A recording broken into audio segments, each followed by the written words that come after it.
اور جب ان کے ہاتھوں پر حضور کا ہاتھ تھا تو اللہ نے فرمایا ید اللہ فوق ایدیہم، اے میرے حبیب دیکھنے میں تو دست مصطفیٰ ان کے ہاتھوں پر ہے، آپ کا ہاتھ ان کے ہاتھوں پر ہے، مگر حقیقت یہ ہے کہ ید اللہ فوق ایدیہم، اللہ کا ہاتھ ان کے ہاتھوں پر ہے۔ اور فرمایا ایک اور مقام پر واللہ ورسولہ احق ان یردوہ، اور اللہ اور اس کا رسول حقدار ہیں کہ اسے راضی کیا جائے۔ یہ میں تیسرا معنی سمجھا رہا ہوں، ایک بڑی امپورٹنٹ بات ہے۔ مثلا یوں کہا جائے کہ ابو بکر اور عمر، آپ کہیں کیا کہیں کہ میں دو جملے بولتا ہوں، آپ سنیں اور بتائیں کون سا درست ہے کون سا غلط ہے، کمپوزیشن کے غور سے سنیں۔ میں نے جملہ پہلا یہ بولا ابو بکر اور عمر حقدار ہیں کہ انہیں راضی کیا جائے، یہ جملہ ٹھیک ہے یا غلط ہے؟ بولیے، اردو گرامر کمپوزیشن کے اعتبار سے ٹھیک ہے نا؟ both of them deserve that they should be pleased. They deserve that they should be pleased. اب دوسرا جملہ بول رہا ہوں، اب بتائیں وہ صحیح ہے یا غلط ہے؟ ابو بکر اور عمر دونوں حقدار ہے کہ اسے راضی کیا جائے۔ ابو بکر اور عمر حقدار ہے کہ اسے راضی کیا جائے، یعنی Abu Bakr and Umar deserves that he should be pleased. Is this right sentence or wrong? Why? You say but دو کی بات ہے تو why are you saying he should be pleased? You should say they should be pleased. آپ کو کہنا چاہیے انہیں راضی کیا جائے، اور آپ کہہ رہے ہیں اسے راضی کیا جائے، اسے تو ایک کے لیے ہوتا ہے، اور جب دو ہوں تو then you should say they should be pleased. انہیں راضی کیا جائے، بڑی ایزلی سمجھ آ گئی۔ اب کم ٹو دا ہولی قرآن، اب دیکھیے اللہ نے کیا لکھا ہے کیا فرمایا ہے قرآن مجید میں؟ اللہ پاک نے فرمایا واللہ ورسولہ، almighty Allah and his messenger, اللہ اور اس کا رسول احق ان یردوہ، حقدار ہے کہ اسے راضی کیا جائے۔ یہ قرآن ہے، یہ قرآن ہے۔ تو بولیے قرآن میں اللہ نے غلط فرمایا یا صحیح فرمایا؟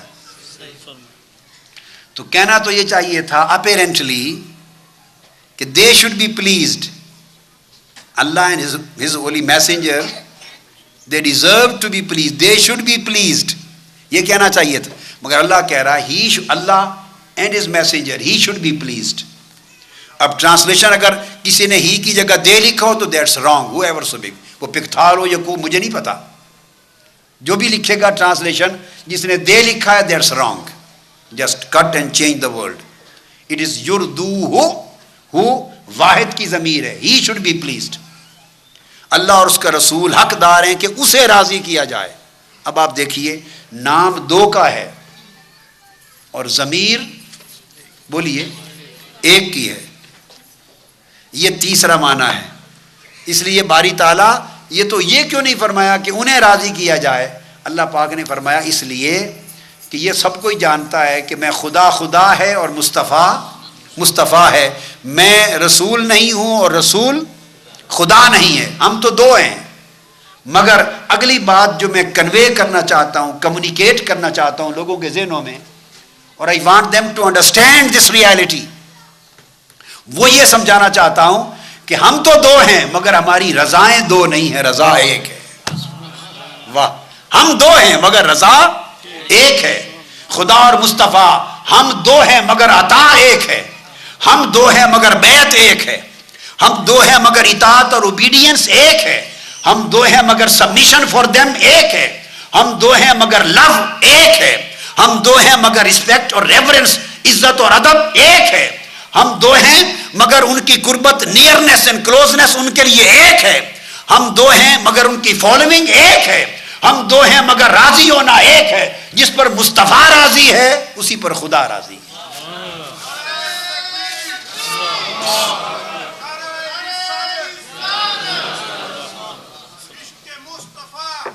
اب آپ سمجھے نا بات؟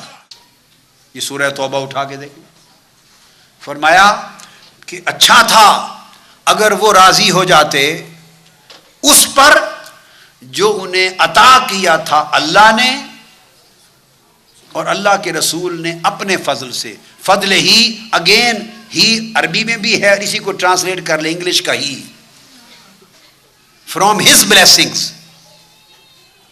It was better if they would have been pleased with his blessings. ذکر اللہ اور اللہ کے رسول کا ہے, مگر دونوں کا ذکر کر کے فرمایا it was better to them to be pleased with his blessings. They would have pleased with, بولیے, his blessings. اس کے فضل سے راضی ہو جاتے. فضل ہما نہیں فرمایا کہ ان کی بلیسنگ سے, their blessings نہیں کہا, his blessings. Why? وہ سمجھانا یہ چاہتا ہے کہ اگر بات ہو پرسنز کی, ذات کی, تو میں خدا ہوں اور میرا حبیب مصطفیٰ ہے, ذاتیں دو ہیں, مگر جب فضل کی بات ہو تو فضل دونوں کا ایک ہے, عطا دونوں کی ایک ہے, رضا دونوں کی ایک ہے. تو جب اللہ نے حکم ایک بنا دیا, ذاتیں دو رکھی, نسبت اور حکم اور عطا اور رضا ایک بنا دیا, تو پھر یہ کہنا کہ خدا سے مانگو مصطفیٰ سے نہ مانگو, کتنی بڑی جہالت اور بدبختی ہے. خدا کی مانگ الگ ہے اور مصطفیٰ کی مانگ الگ ہے. وہ تو کہتا ہے ایک ہے, دینا بھی ایک ہے, لینا بھی ایک ہے, عطا بھی ایک ہے, رضا بھی ایک ہے, در بھی ایک ہے, گھر بھی ایک ہے.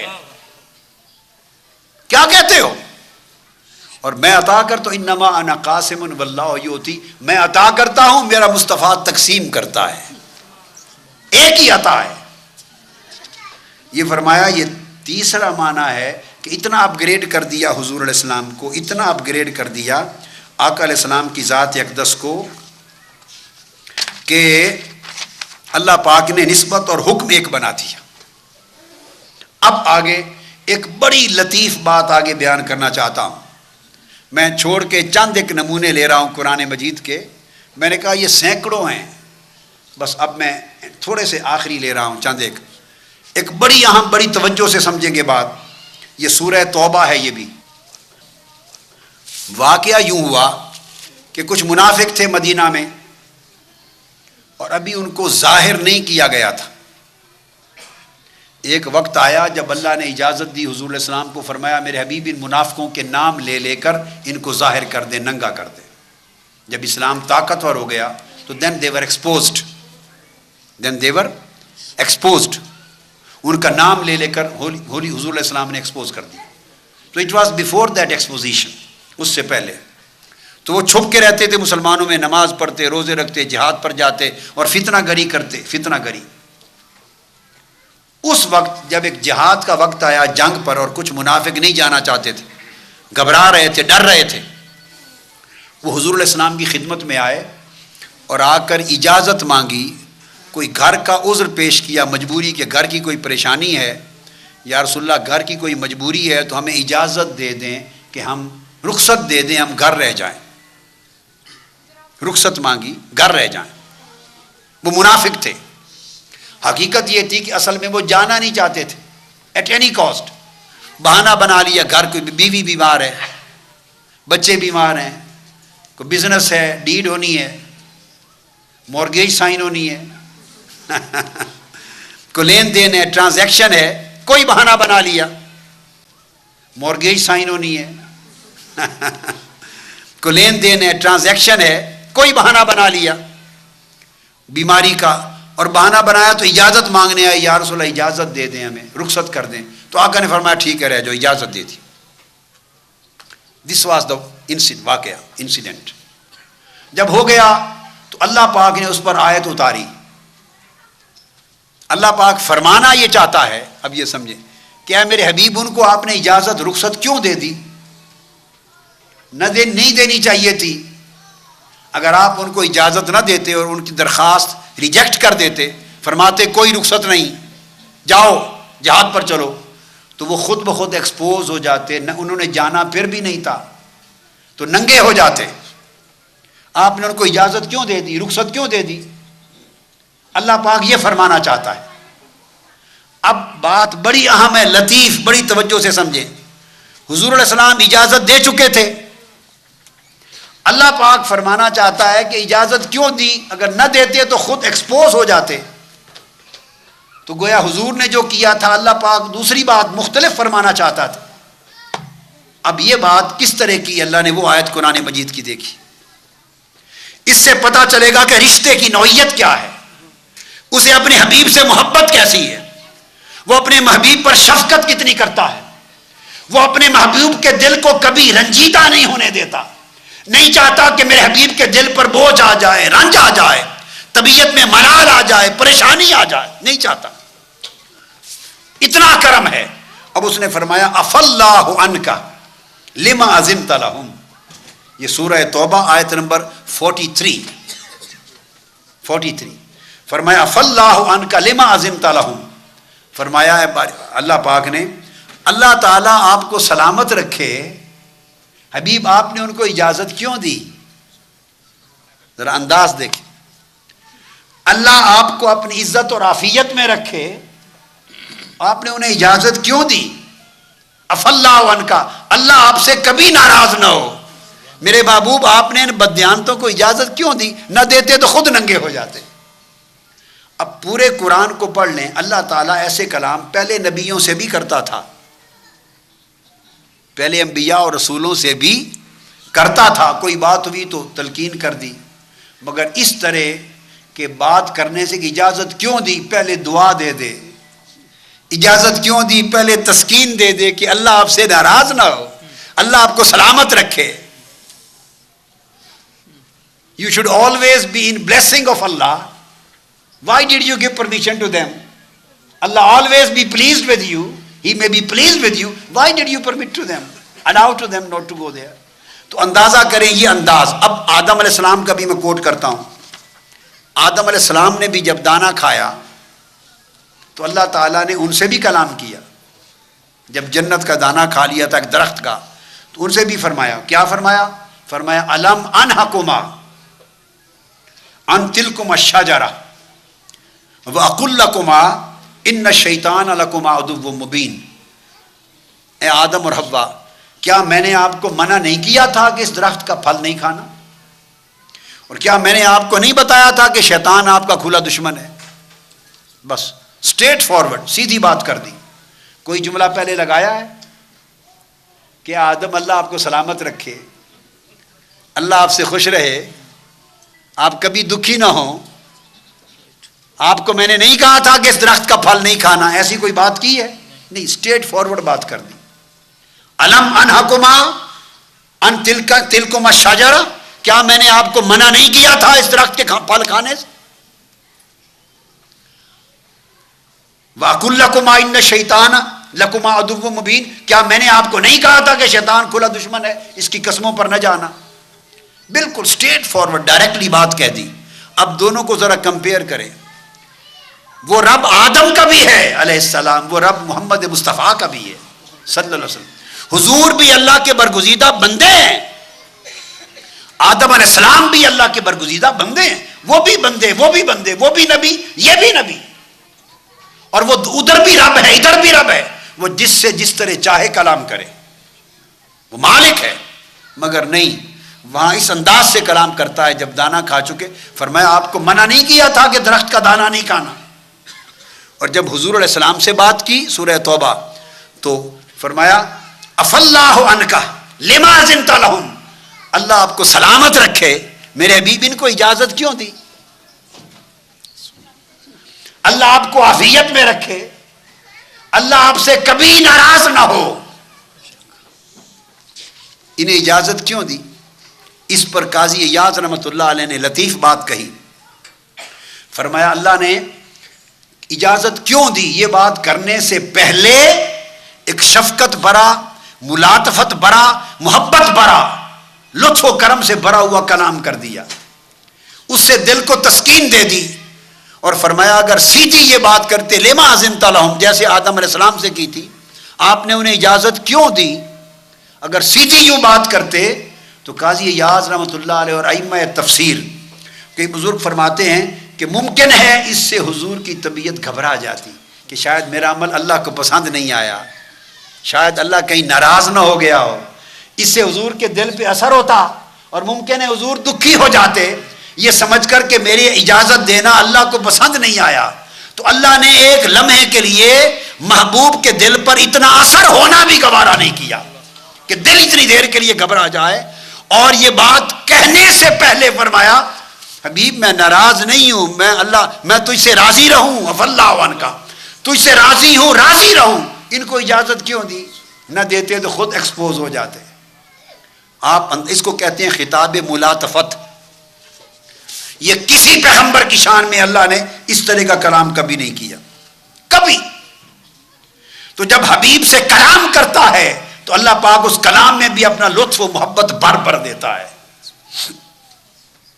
ایک اور قرآن مجید میں سورہ انعام میں ہے، ارشاد فرمایا قد نعلم انہ لیحزنک الذی یقولون فانہم لا یکذبونک ولکن الظالمین بآیات اللہ یجحدون۔ انعام آیت نمبر 33، بڑی غور طلب چیز ہے، اس میں 3 جز ہیں۔ ارشاد فرمایا کہ اے میرے حبیب ہم بے شک جانتے ہیں، we are aware of this fact, ہم جانتے ہیں کہ یہ کافر اور بدبخت آپ کے دشمن لوگ جو کچھ آپ کی شان میں کہتے ہیں اس سے آپ کے دل کو غم ہوتا ہوگا۔ ذرا دیکھیے کیا طریقہ ہے حضور سے بات کرنے کا، خطاب کرنے کا، شفقت کا۔ محبوب ہم جانتے ہیں کہ یہ جو تہمت دیتے ہیں آپ کو، تہمتیں دیتے ہیں آپ کے بارے میں جو کہتے ہیں، اس سے آپ دکھی ہوتے ہوں گے، ہم جانتے ہیں، مگر اب آگے غور سے سنیے، فرمایا فَإِنَّهُمْ لَا يُكَذِّبُونَكَ، اے میرے حبیب مگر بات یہ ہے یہ آپ کو تو نہیں جھٹلاتے، میرے حبیب یہ تو آپ کو جھٹلاتے ہی نہیں ہیں۔ وہ کہتے تھے نا یہ جادوگر ہیں، یہ مجنو ہیں، یہ شاعر ہیں، ہم نہیں مانتے۔ اب اللہ پاک جواب دے رہا ہے میرے حبیب یہ آپ کو تو جھٹلاتے ہی نہیں ہیں۔ اچھا باری تعالیٰ اگر مجھے نہیں جھٹلاتے تو کس کو جھٹلاتے ہیں؟ فرمایا یہ تو میری آیتوں کو جھٹلاتے ہیں، مجھے جھٹلاتے ہیں۔ واہ واہ واہ! آپ اس میں ایک باریک لطف دیکھیے اس کے کرم کا، محبت کا، کہ یہ آپ کو تو جھٹلاتے ہی نہیں ہیں۔ اب بلا تشبیہ ہو بلا مثال، کیا بلا تشبیہ ہو بلا مثال، یہ تشبیہ نہیں دے رہا، اللہ کے رسول کا کلام تشبیہ سے پاک ہے۔ میں آپ کو سمجھانے کے لیے ایک مثال دیتا ہوں۔ ایک بچے اور ماں کا معاملہ ہو رہا ہو اور باپ آ جائے اوپر سے اور باپ کوئی بات کرے اور بچہ یہ سمجھے کہ شاید مجھے کہہ رہے ہیں، دل میں بوجھ آئے، تو باپ کہ نہیں بیٹے میں آپ کو تو نہیں کہہ رہا، میں تو آپ کی امی کو کہہ رہا ہوں، میں نے آپ سے نہیں کہا بیٹے، میں تو آپ کی ماما سے کہہ رہا ہوں۔ تو بچہ پھر خوش ہو جائے گا، چلو ماما سے کر رہے ہیں بات۔ یہ میں آپ کو ایک باریک جو رشتہ محبت ہے اس کی نازک چیز سمجھاتا ہوں۔ اب تشبیہ کو ہٹا دیں، اب آپ اس کیفیت کو سمجھیں۔ حدیث پاک میں ہے انہوں نے حضور کی تکذیب کی، ہم آپ کو نبی نہیں مانتے، آپ ہماری طرح بشر ہیں، جادوگر ہیں، مجنو ہیں، کاہن ہیں، معاذ اللہ۔ حضور کا دل دکھی ہو گیا، اللہ پاک نے بھیجا جبرائیل جاؤ پوچھو محبوب آج دکھی ہیں، غم زدہ ہیں، چپ چپ بیٹھے ہیں، غم زدہ ہیں، پوچھو کیا ماجرا ہے۔ جبرائیل امین آئے، عرض کیا یا رسول اللہ ما یحزنک، آپ غم زدہ ہیں، چپ چپ بیٹھے ہیں، کس چیز نے آپ کو غم زدہ کر دیا؟ آقا نے فرمایا کذبنی قومی، میری قوم نے مجھے جھٹلا دیا ہے، میری قوم نے مجھے جھٹلایا ہے، اس لیے غم زدہ ہوں۔ جبرائیل امین واپس گئے، عرض کیا باری تعالیٰ حضور یہ فرماتے ہیں غم زدہ ہوں، میری قوم نے مجھے جھٹلایا ہے۔ فرمایا جبرائیل فوری یہ آیت لے کر جاؤ۔ آیت آ گئی اور فرمایا ابوب تیرے آپ کے غم کا ہمیں علم ہے، مگر یہ آپ کو تو نہیں جھٹلاتے، یہ تو میری آیتوں کو جھٹلاتے ہیں۔ واہ واہ واہ واہ، سبحان اللہ، میری آیتوں کو جھٹلاتے ہیں۔ رموز سر دل بے دل تھے جانت، جس کے دل کو اللہ نے ایک محبت اولاد سے ہو یا کسی سے بھی ہو، اس محبت کی خیرات اور دولت دی ہو، وہ اس کی باریکی کو سمجھتا ہے۔ رسول کی عمر کی پوری لائف کی قسم نہیں کھائی۔ سورہ ہجر میں فرمایا لعمرک انہم لفی سکرتہم یعمہون، میرے حبیب آپ کی پوری عمر کی قسم، یہ کافر لوگ اپنی گمراہی میں بہکے ہوئے ہیں، انہیں پتہ ہی نہیں کہ آپ کی عظمت کیا ہے، آپ کی شان کیا ہے؟ اور کہا لامرو کا آپ کی عمر کی قسم، آپ کی عمر کی قسم۔ حضرت عبداللہ ابن عباس فرماتے ہیں، عبداللہ ابن عباس حضور کے صحابی، کہ حضور کی عمر کے سوا اللہ نے 1,24,000 انبیاء میں سے کسی پیغمبر کی عمر کی قسم نہیں کھائی۔ تو نہ صرف حضور کی قسم کھائی، جس جس شے کو حضور سے نسبت تھی ان نسبتوں کی قسم کھائی۔ شہر مکہ میں پیدا ہوئے، شہر مکہ میں گھر تھا، شہر مکہ میں رہتے تھے، تو حضور کے رہن سہن اور اقامت کی وجہ سے مکہ کی گلی کوچوں کی قسم کھائی اللہ نے۔ فرمایا لا اقسم بہذا البلد وانت حل بہذا البلد۔ ارشاد فرمایا اے میرے حبیب سنیں، لا اقسم بہذا البلد، میں اس شہر مکہ کی قسم کھاتا ہوں۔ لا عربی میں زائدہ ہے، اور جب لا زائدہ آئے وہ نہیں کا معنی نہیں دیتی، نفی کا معنی، نو کا معنی نہیں دیتا۔ لا اگر زائدہ ایک قسم ہے لا کی، یس کا معنی دیتی ہے، پوزیٹو۔ اس کا مقصد یہ ہوتا بتانا کہ مجھے کسی کی قسم کھانے کی ضرورت نہیں ہے، میں بے نیاز ہوں، کسی کی قسم کھانے کی مجھے حاجت نہیں۔ تو باری تعالیٰ فرماتا ہے مجھے کسی کی قسم کھانے کی ضرورت نہیں، اور پھر فرماتا ہے اقسم بہذا البلد، میں شہر مکہ کی قسم کھاتا ہوں۔ باری تعالیٰ اگر آپ کو قسم کھانے کی ضرورت نہیں تو پھر آپ شہر مکہ کی قسم کیوں کھاتے ہیں، کھائی کیوں ہے؟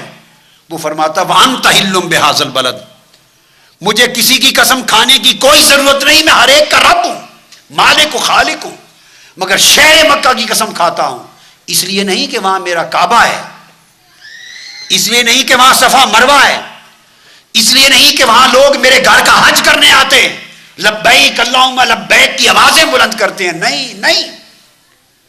باری تعالیٰ کیوں قسم کھائی ہے مکہ کی؟ فرمایا وانت حل بہذا البلد، اس لیے کہ میرے محبوب مصطفیٰ کا گھر یہاں ہے،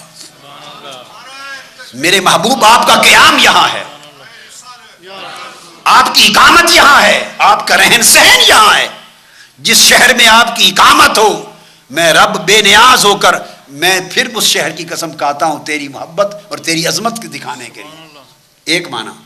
دوسرا معنی یہ ہے واو سببیت کے لیے، لا زائدہ اور واو للتسبب، سبب یعنی میں شہر مکہ کی قسم کھاتا ہوں اس سبب سے، فار دس ریزن کہ یو لیو اوور دیئر۔ اب اس کا دوسرا معنی ہے واو حال کے لیے آتی ہے، to show the time, express the time, at that time, at that particular time, واو حال کے لیے۔ فرمایا میں شہر مکہ کی قسم کھاتا ہوں، وانت حل، واو کا مطلب کس وقت؟ باری تعالیٰ کس وقت آپ مکہ شہر کی قسم کھاتے ہیں؟ انت حل بہذا البلد، حبیب جب آپ گھر سے نکل کر اس شہر کے گلی کوچوں میں گھومتے ہیں تو میں اس شہر کی ہواؤں کی قسم کھاتا ہوں، فضاؤں کی قسم کھاتا ہوں، اس کے گلی کوچوں کی زمین کی قسم کھاتا ہوں جہاں آپ خرام ناز کرتے ہیں، اس حال میں جب آپ چلتے ہیں آزادی سے قسم کھاتا ہوں۔ پھر تیسرا معنی ہے لا استفہام کا ہے، استفہامیہ، کویسچن کا، استفہام انکاری۔ اس کا معنی ہے لا اقسم بہذا البلد، تیسری تفسیر، میں اس شہر مکہ کی قسم نہ کھاؤں، یہ ایک سوال کا انداز ہے۔ تیسرا معنی میں اس شہر مکہ کی قسم نہ کھاؤں، کیوں نہ کھاؤں، کیسے ہو سکتا ہے، کیوں نہ کھاؤں؟ وانت حل بہذا البلد، حبیب کیسے ممکن ہے آپ کا گھر بھی اس شہر میں ہو اور پھر بھی قسم نہ کھاؤں؟ یہ قرآن مجید کی انٹرپریٹیشنز ہیں۔ تیسرا معنی ہے، اور چوتھا معنی اس آیت میں یہ ہے لا نافیہ ہے، یہ نو کے لیے آیا، فور نو، نہیں کے معنی میں۔ تو اب لا جب نفی کے لیے آئے کی قسم نہیں کھاؤں گا ان فیوچر، میں شہر مکہ کی قسم نہیں کھاؤں گا۔ باری تعالیٰ کب؟ اب تو آپ کھا رہے ہیں، تو کب نہیں کھائیں گے؟ فرمایا وَأَنْتَ حِلٌّ بِهَذَا الْبَلَدِ، جب آپ اس شہر کو چھوڑ کر چلے جائیں گے، ہائے ہائے، جب آپ اس شہر کو چھوڑ کر ہجرت کر جائیں گے، مدینہ چلے جائیں گے، تو پھر ہم نے اس شہر کی قسم کیوں کھانی ہے؟ تو آپ اندازہ کریں کہ اللہ تعالیٰ نے حضور علیہ السلام کی کتنی عظمت کو اجاگر کیا ہے. اور اس کے بعد فرمایا ووالد وما ولد، اس شہر کی قسم جہاں آپ پیدا ہوئے، اس شہر کی قسم جہاں آپ رہے، ووالد، اور اس والد کی قسم جس کی آپ اولاد ہیں. والد کی قسم، اب کسی اور کے والد کی تو نہیں اللہ قسم کھا رہا نا جی. ووالد، یہ قسم کھائی ہے یا حضور کا والد آدم علیہ السلام کو کہہ کر، یا حضور کا والد حضرت ابراہیم علیہ السلام کو کہہ کر. اور میرے حبیب آپ کے شہر ولادت کی قسم، آپ کے شہر اقامت کی قسم، آپ کے شہر سکونت کی قسم، اور پھر آپ کے والد کی قسم، وما ولد، اور اس کی قسم جس کا میلاد ہوا، جن کی ولادت ہوئی. وما ولد، جن کی ولادت، حضور کی ولادت کی قسم کھائی، میلاد کی. حضور کے والد کی قسم کھائی، حضور کے شہر ولادت کی قسم کھائی. یہ شان کسی اور کو اللہ تعالیٰ نے نہیں دی. اور پھر بات کو ختم کر رہا ہوں ایک خاص چیز کے بیان پر.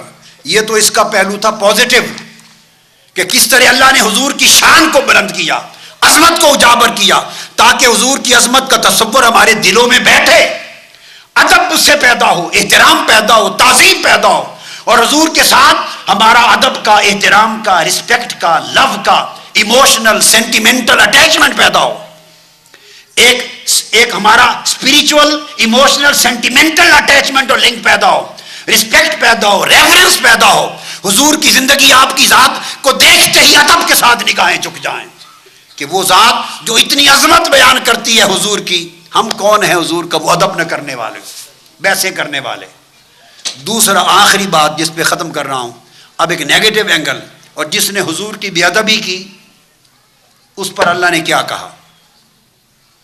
یہ تھی عظمت بیان کی تاکہ ادب کریں، اور جس نے حضور کی بے ادبی کی، ڈس رسپیکٹ کی، بلاسفیمی کی، حضور کی بلاسفیمس ہوا، حضور کی رسپیکٹ نہیں کی، ریفرنس نہیں کی، تعظیم نہیں کی، ادب نہیں کیا، زبان کھولی حضور کی شان میں، گستاخی کی.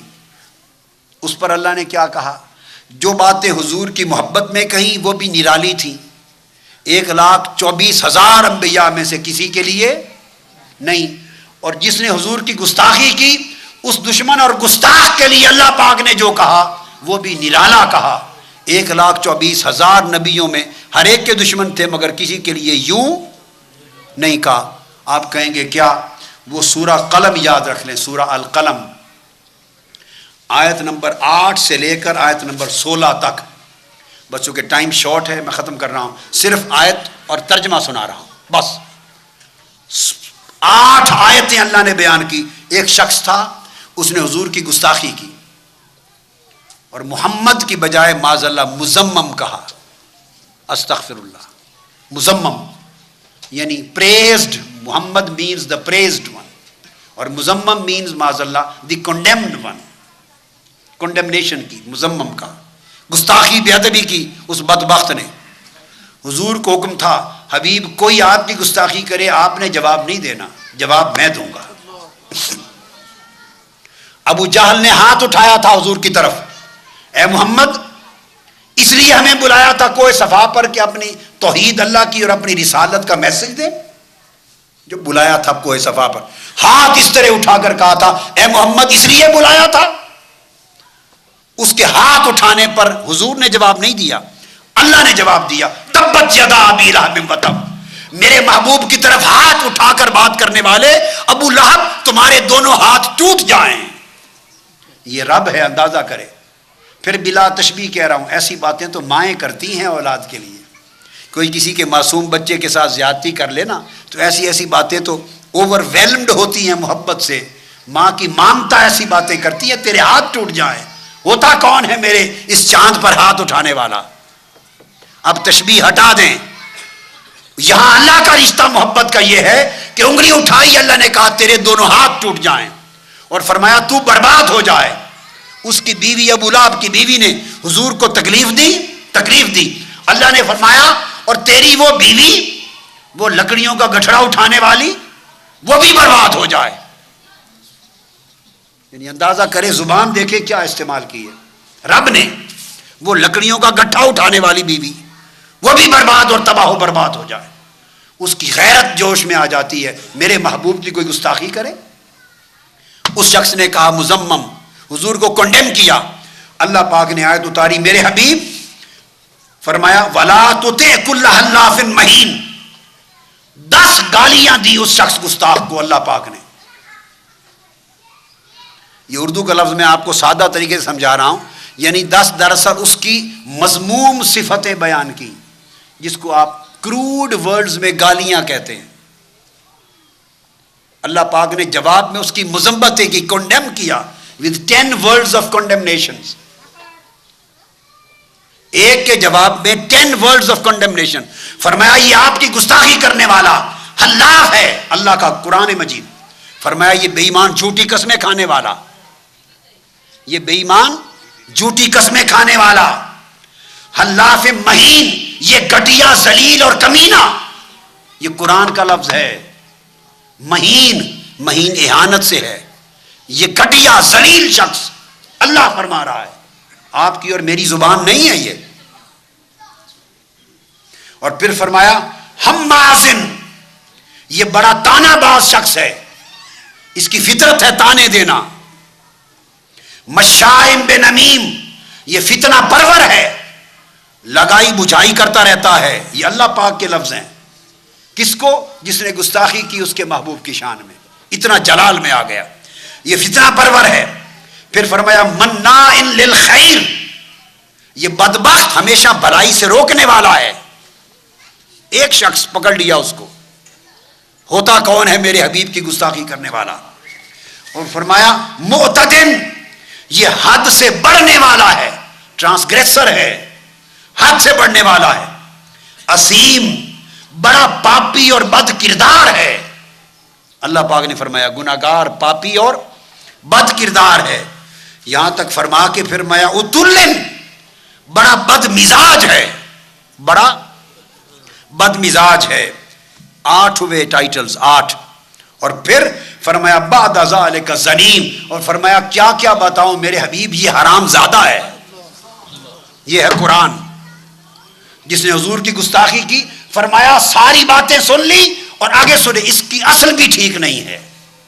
زنیم کہتے ہیں جس کی اصل بھی ٹھیک نہ ہو, نطفہ حرام ہو.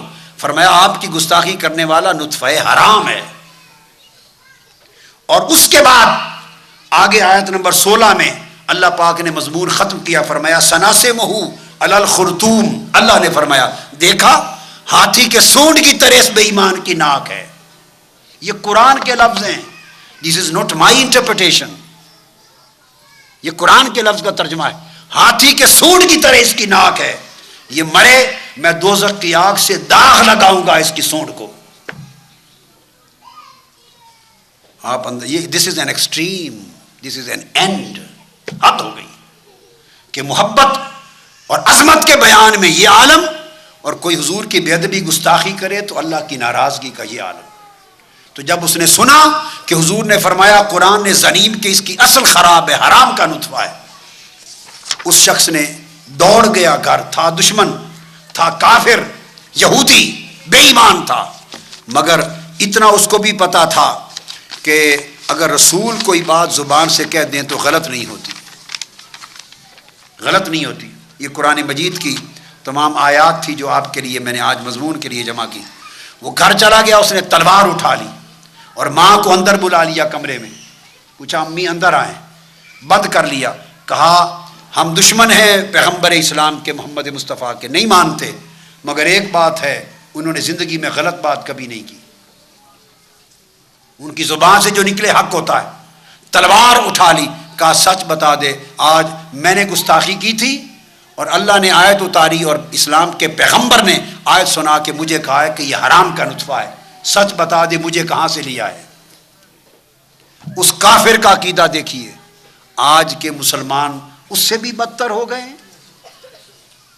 وہ یہودی دشمن کافر ہو کر عقیدہ رکھتا ہے کہ جو بات حضور نے کہہ دی حضور جانتے ہیں, حضور جانتے ہیں, کہہ دیا حرام کا نطفہ ہے تو یہ بھی پتا ہے. اور آج مسلمان ہو کر حضور کے علم پر اعتراض کرے تو ہم کہاں, where do we stand, where do we stand, ہمارا رشتہ کیا رہ گیا حضور کی ذات کے ساتھ. تلوار اٹھا لی, بتاؤ کہاں سے لیا ہے مجھے. اس کی ماں کانپ گئی. اس نے کہا بیٹے سچ بتا دوں, مارو گے تو نہیں؟ اس نے کہا سچ بتاؤ گے تو چھوڑ دوں گا. اس نے کہا تمہارے باپ سے اولاد نہیں ہو سکتی تھی, تمہارے باپ سے اولاد نہیں ہو سکتی تھی, تو یہ ایک آزاد کردہ غلام تھا, بھیڑ بکریاں جو ہماری چراتا تھا, نوکر, اس سے تجھے لیا ہے. لوگ ایسی چیز سن کے کلمہ پڑھ کے مسلمان ہو گئے. یہ تھی کیفیت. تو اللہ تعالیٰ کی حضور, یہ قرآن اور عظمت مصطفیٰ کا مضمون تھا. اس کے چند نمونے میں نے بیان کیے. اب چونکہ ٹائم بڑا شارٹ ہے, کروز کرتے ہیں. ادھر ہی فوری اذان کہیں, 1 سیکنڈ میں ہی اذان اور نماز عصر پڑھ لیں ادھر, چونکہ وقت بالکل تھوڑا رہ گیا ہے. تو میں نے اس لیے سبجیکٹ ختم کر دیا, مگر میسج کنوے ہو گیا, آپ بات پوری سمجھ میں آ گئی. پیغام میرا یہ ہے کہ آج کے بعد اپنے عقیدے اور ایمان میں ایسی اصلاح کریں. میں نے کہا نماز جہاں چاہیں پڑھیں, جمعہ جہاں چاہیں پڑھیں, عید جہاں چاہیں پڑھیں, گھر کے قریب دور, وہ آپ کی ثواب دید ہے, مگر عقیدہ کسی کے کہنے پر نہ بدلیں. عقیدہ وہ رکھیں جو قرآن میں آج میں نے سمجھایا آپ کو, حضور کے عشق کا, محبت کا, ادب کا, تعظیم کا. اور پہچان کیا کریں کہ جو شخص بھی خطاب تقریر کرتا, دین سمجھاتا ہے, اس کے اندر حضور کے عشق اور ادب محبت کی خوشبو ہے یا نہیں. جہاں حضور کے عشق و محبت اور ادب کی خوشبو آئے سمجھے صحیح تعلیم ہے, جہاں روکھا نظر آئے سمجھ لیں کہ حضور سے کٹا ہوا ہے, حضور سے کٹا ہوا ہے. اللہ پاک ایمان کی سلامتی رکھے. وما علینا الا البلاغ.